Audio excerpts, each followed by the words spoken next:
Hi friends, இங்கே பாருங்க, இன்றைக்கி புது வரவு 2 ஷோ பிளான்ட் வாங்கியிருக்கேன். இதுதான் ஃபஸ்ட்டு நான் ஷோ பிளான்ட் காசு கொடுத்து வாங்கினது. எப்படி இருக்குது? கேட்டில் முன்னாடி 2 பக்கமும் வைக்கலாம் அப்படின்னு வாங்கியிருக்கேன் ஃப்ரெண்ட்ஸ். இந்த பாட்ஸ் ரெடி பண்ணி வச்சுருக்கேன். நல்லா 2லேயும் வச்சுட்டு அங்கே வச்சுட்டு காமிக்கிறேன் ஃப்ரெண்ட்ஸ். எப்படி இருக்குன்னு சொல்லுங்கள். வீட்டுக்கு முன்னாடி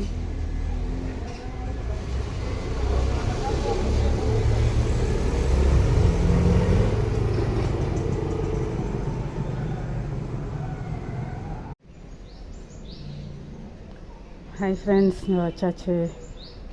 நல்லா இருக்கா சொல்லுங்கள்.